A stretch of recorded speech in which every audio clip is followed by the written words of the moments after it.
दूसरी शादी, एक दिल छू लेने वाली कहानी। मैं सुनीता, छोटे से शहर की एक लोअर मिडिल क्लास फैमिली की बेटी।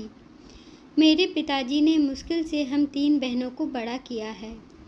फिर परिवार पर दबाव होता है, समाज का, शादी का। तो पिताजी ने मेरी शादी करवा दी। मेरे पति अनिल का घर भी छोटा था।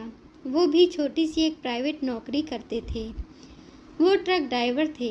माल लाने ले जाने में अक्सर वो दूर दूर जाते थे। 2-3 दिन तक घर से बाहर ही रहते थे। अनिल के माता पिता और एक बड़ी बहन थी। बड़ी बहन की शादी तो हो गई थी, लेकिन कुछ मनमुटाव के चलते वो अभी हमारे साथ ही रहती हैं। सही बात तो मुझे भी नहीं बताई, लेकिन मैंने ज़्यादा कुछ पूछा भी नहीं। मैं अक्सर घर में रहकर घर का काम करती थी। इतना मुश्किल नहीं था, क्योंकि काम तो मैं मेरे घर में भी किया करती थी। पति भी अच्छा है। मुझे लगा कि अब इस घर से मेरा भाग्य जुड़ गया है, लेकिन मैंने जो सोचा वो नहीं हुआ।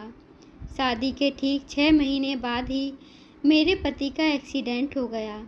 जैसे ही यह खबर आई, मैं बेसुध होकर ज़मीन पर गिर पड़ी, और जब मैं होश में आई तब तक सब कुछ हो चुका था। जो आप सोचते हो ऐसा कभी नहीं होता।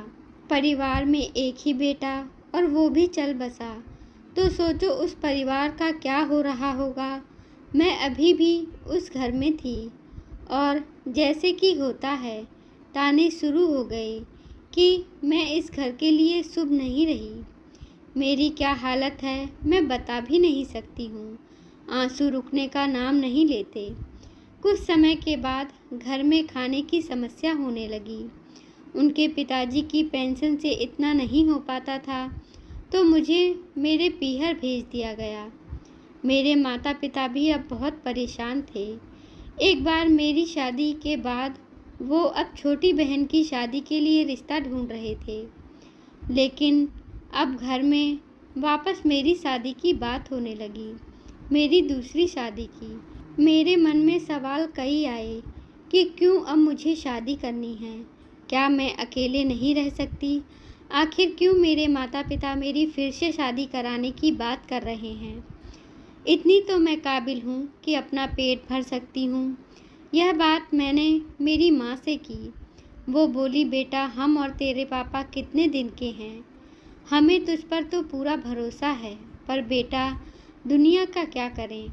माँ की बात मैं पूरी समझी नहीं, लेकिन इतना तो पता है कि माँ बाप हमेशा अपने बच्चों का भला ही सोचते हैं।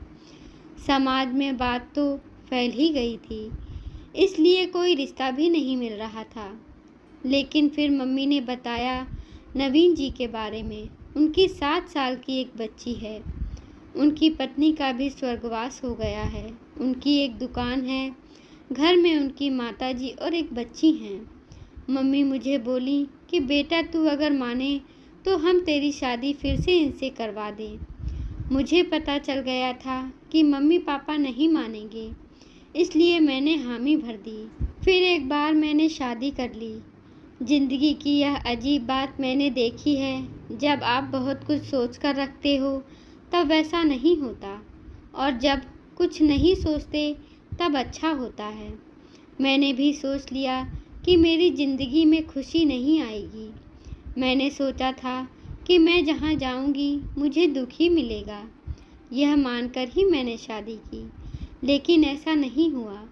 नवीन जी के घर में मुझे अजीब सी शांति लगी।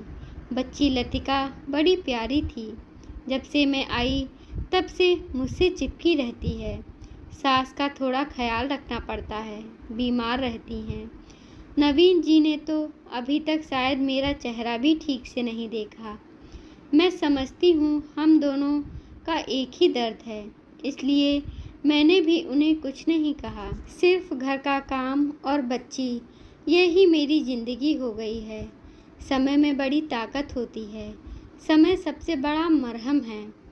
धीरे धीरे सब कुछ ठीक करता रहता है। जाने वाले याद तो आते हैं, लेकिन समय जख्म भरता रहता है। मेरी दूसरी शादी को अब 2 साल हो गए हैं, और मेरी 2 बहनों की शादी अब होने वाली है। अब वो भी उभर रहे हैं। जिंदगी फिर पटरी पर आ रही है। हंसी चुपके से आ रही है। जो होना होता है उस पर हमारा कोई जोर नहीं होता, पर उस समय अपने आप को संभालना बहुत ज़रूरी होता है। आप बस आगे बढ़ते रहिए। ज़िंदगी और भी मौके देती है खुश रहने के। अभी इस समय बुरा हो तो सब कुछ खत्म ऐसा ना सोचिए। पन्ना पलटिए और आगे देखते जाइए। कुछ अच्छा ज़रूर होगा। कहानी कैसी लगी अपना उत्तर कमेंट बॉक्स में अवश्य दीजिए। धन्यवाद दोस्तों। कृपया हमारे चैनल को लाइक करें, शेयर करें, सब्सक्राइब करें। धन्यवाद।